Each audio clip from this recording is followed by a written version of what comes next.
जय हिंद दोस्तों।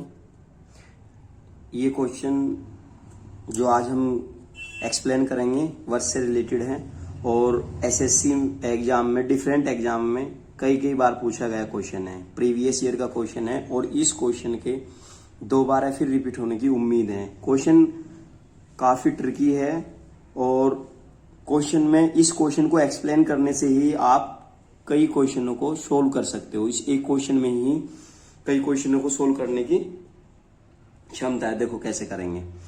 जैसे क्वेश्चन में क्या कहा कि ए बी ओ केंद्र वाले वर्त का व्यास है। ठीक है, कोई वर्त बना लेंगे ये ऐसे। इस वर्त का केंद्र ओ है, ये केंद्र ओ हो गया। और व्यास क्या होता है? व्यास वर्त की सबसे बड़ी जीवा होती है, यानी जो केंद्र से होकर जाती है। केंद्र से होकर जाने वाली वर्त की सबसे बड़ी जीवा ही व्यास कहलाती है। अच्छा, अब इन्होंने क्या कहा कि वर्त के बिंदु सी पर स्पर्श रेखा। अब इस वर्त पे कहीं भी बिंदु सी ले लो आप, या तो यहां ले लो, यहां या यहां ले लो, जहां मन करे वहां बिंदु सी लेके। और इन्होंने कहा कि इस वर्त पर, वर्त के बिंदु सी पर स्पर्श रेखा ए बी को बढ़ाने पर, ठीक है, अब ए बी को बढ़ा लो आगे तक, ये बढ़ा दिया, चलो जी बढ़ाने पर, और स्पर्श रेखा क्यों पर मिलती है। जो ये सी पर स्पर्श रेखा खींची गई है, बिंदु सी जहां हम लेंगे और वहां से जो कोई स्पर्श रेखा, सपोज करो ये स्पर्श रेखा खींच दी है ऐसे ऐसे, ये बिंदु क्यू पर मिलते हैं। यहाँ आपका जो पॉइंट है वो बिंदु क्यू है और जो ये स्पर्श रेखा ये बिंदु सी है, ध्यान से देखो, ठीक है। और यदि एंगल बी ए सी, एंगल बी ए सी,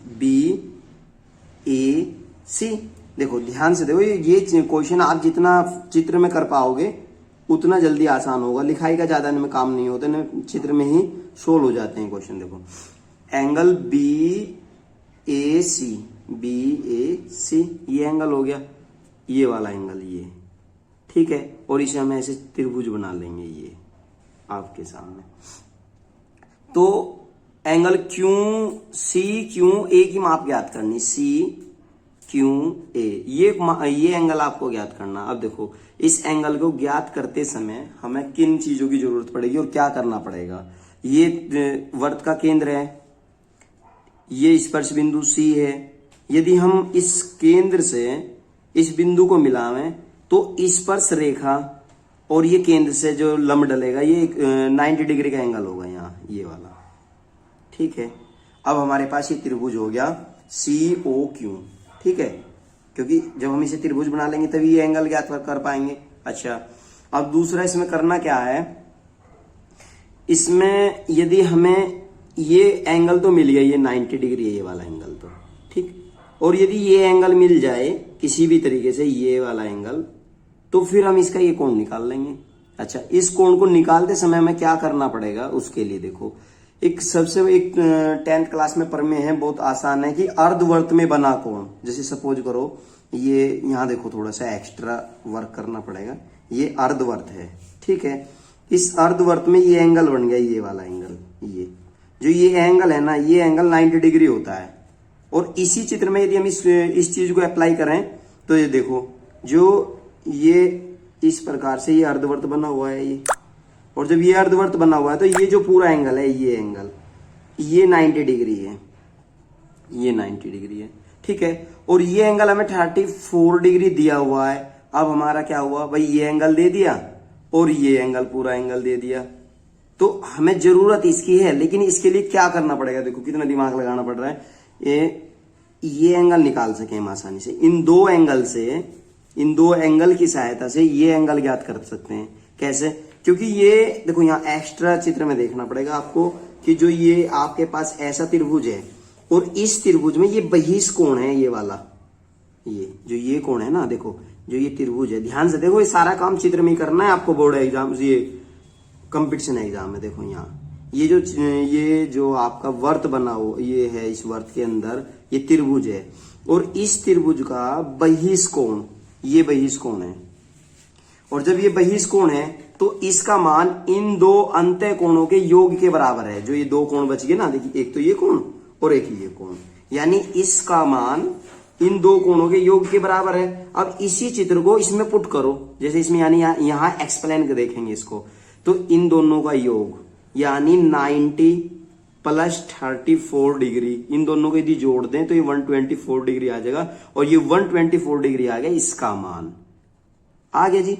अच्छा, अब क्या जरूरत पड़ी हमें से निकालने की, क्योंकि अब हम इसकी सहायता से ये कोण निकाल लेंगे, ये वाला कोण। भाई जब ये सीधी रेखा है, ये वाली सीधी रेखा है, ये सीधी रेखा है, और इस सीधी रेखा में ये 180 डिग्री का एंगल रहे, और यदि यहां मैं कोई ऐसे रेखा डाल दूं और मैं कहूं कि ये 24 डिग्री का एंगल है, तो ये कितना होगा, तो 180 में से घटा देंगे ना, 180 डिग्री में से 124 डिग्री घटा देंगे तो क्या आ जाएगा, जब 180 डिग्री में से और 124 डिग्री घटा देंगे तो 56 डिग्री एंगल आ जाएगा।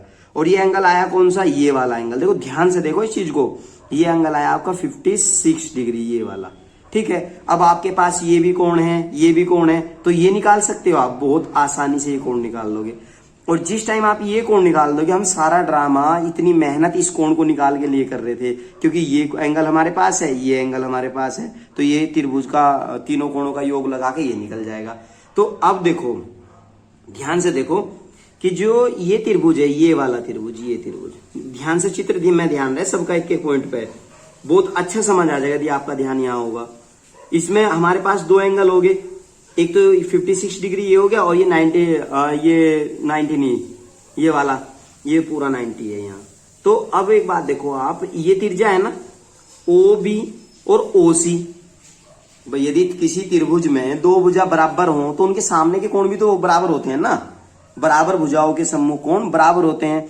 तो OB त्रिज्या है और OC त्रिज्या है। जब OB और OC बराबर है, जब देखो यहां लिखेंगे OB बराबर OC, प्रत्येक त्रिज्याएं हैं, ये हो गया आपका त्रिज्या, ठीक है। जब ये त्रिज्या बराबर हैं तो इनके सामने के जो कोण है, यानी ये एंगल, इस भुजा के सामने का ये कोण और इस भुजा के सामने का ये कोण, तो दोनों बराबर होगा। जब ये दोनों बराबर होगा तो देखो भाई ये दोनों कोण, ये कोण और ये कोण बराबर हो गया, यानी देखो ये बराबर, ये 56 है ना, ये जो भुजा है, ये भुजा और ये भुजा, तो इसके सामने का ये कोण बराबर होगा, ये 56 हो गया और ये 56 हो गया, तो ये एंगल कितना आ जाएगा, यानी त्रिभुज ले लेंगे हम, त्रिभुज BOC में, त्रिभुज BOC में एंगल OBC बराबर एंगल OCB और बराबर 56 आ गया। ध्यान से देखो भाई, थोड़ा ध्यान देना पड़ेगा, आप अच्छे से कवर कर पाओगे इसको।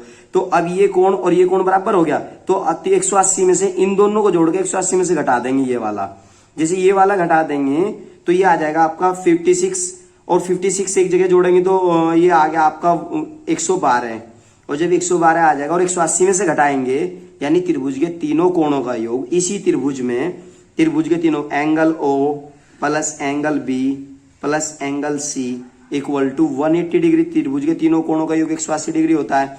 तो एंगल O हमें निकालना है, और प्लस एंगल B कितना है, एंगल B भी 56 डिग्री है और एंगल C भी 56 डिग्री है, तो बराबर ये 180 डिग्री। और जैसे इस कैलकुलेशन को करोगे तो एंगल O बराबर आ जाएगा आपका, इन दोनों को जोड़कर उधर ले जाए घटा देंगे, ये इधर 112 हो जाएगा, उधर जाके देखो मैं शॉर्ट करूंगा कैलकुलेशन, तो ये दोनों जुड़ के ये दोनों पार्ट उधर जाके घटेंगे, तो ये आ जाएगा आपका सीधा 68 डिग्री, ठीक है। कैलकुलेशन आप कर लेना, ये आ गया। अब आपके पास ये एंगल हो गया, और हमारा सवाल का बेस जो था, मैंने स्टार्टिंग में बताया था कि हमें ये एंगल यदि मिल जाए तो फिर हम त्रिभुज कौन सा लेंगे, OQC, ये वाला त्रिभुज ले लेंगे।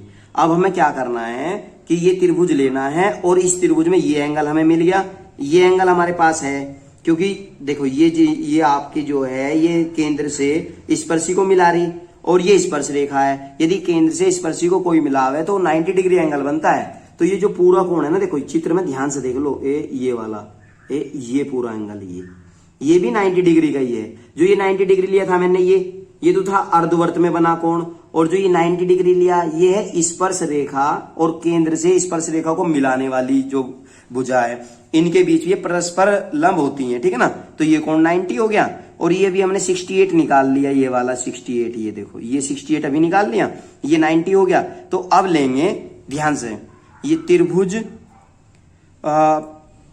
QCO, यानी ये त्रिभुज ले लिया अब जो हमें निकालना था, में तो देखो angle C plus angle Q plus angle O बराबर 180 डिग्री। त्रिभुज के तीनों कोणों का योग। एंगल सी कितना है देखो, अभी ध्यान से देखो इस त्रिभुज में, ये भाई ये क्या है, स्पर्श रेखा है ये, और ये आपके केंद्र से स्पर्श रेखा को मिलाने वाली रेखा है। तो ये परस्पर लंब होती हैं, 10th क्लास में प्रमेय है, तो उस प्रमेय के अकॉर्डिंग ये क्या है, लंब है। तो ये एंगल आपका आ गया 90 डिग्री प्लस एंगल क्यू हमें निकालना ही है, और प्लस जो एंगल ओ है वो आपका है 68 डिग्री, जैसे कि अभी हमने यहाँ इसको फाइंड आउट किया है। तो फाइंड आउट करने से अब ये यहाँ हो गया आपका 180 डिग्री। इन दोनों को जोड़ो और जोड़ के उधर ले जाके घटा दो, तो एंगल क्यू इक्वल आ जाएगा 180 डिग्री माइनस इन दोनों को जब आप जोड़ोगे तो ये आ जाएगा 158 डिग्री। और अब क्या करना है, एंगल क्यू इक्वल 180 में से 158 डिग्री घटा देंगे तो 22 डिग्री आ जाएगा, और यही एंगल हमें फाइंड आउट करना था, ये वाला एंगल। ठीक है, तो इस वीडियो को आप आगे पीछे कर करके देख लेना, काफी आसान सवाल है, थोड़ा सा टाइम ज्यादा लग रहा है इसमें, लेकिन जैसे ही आप इसकी प्रैक्टिस कर लोगे, इस वीडियो को आप मेरे कहने से 2 बार देखना, आप इस क्वेश्चन को करते समय इस टाइप के काफी क्वेश्चन कर सकते हो। ठीक है ना मेरे भाई, ये क्वेश्चन आप एग्जाम में जिस टाइम कॉम्पिटिशन एग्जाम में बैठ के करते हो तो वहां आप इसको चित्र में ही कर लेना। ये सब लिखाई मैंने तुम्हारे लिए इसलिए की ताकि तुम्हें आसान लगे। ठीक है, और बाकी इसे 1-2 बार रिपीट करके जब आप देखोगे तो बहुत पक्का हो जाएगा, और इस क्वेश्चन को करने मात्र से ही बहुत ज्यादा सवाल आप कर लोगे इस टाइप के। एग्जामिनर यही सवाल पूछता है, और मैंने हमेशा अपनी वीडियो में प्रीवियस ईयर के क्वेश्चन ही उठाए हैं और उन्हीं क्वेश्चनों को 10th क्लास से रिलेट किया है, ताकि 10th क्लास के बच्चे ने बहुत मेहनत से अभी पढ़ लें और कॉम्पिटिशन में जाकर उन्हें ज्यादा मेहनत ना करनी पड़े। ठीक है, तो अच्छे से इसको रिपीट करके देखना, मेरी पीछे जो वीडियो है उनको भी देख लेना, काफी अच्छी शॉर्ट वीडियो मैंने बनाई है ताकि कम समय में आपका ज्यादा सिलेबस कवर हो सके। बाकी आपकी मर्जी।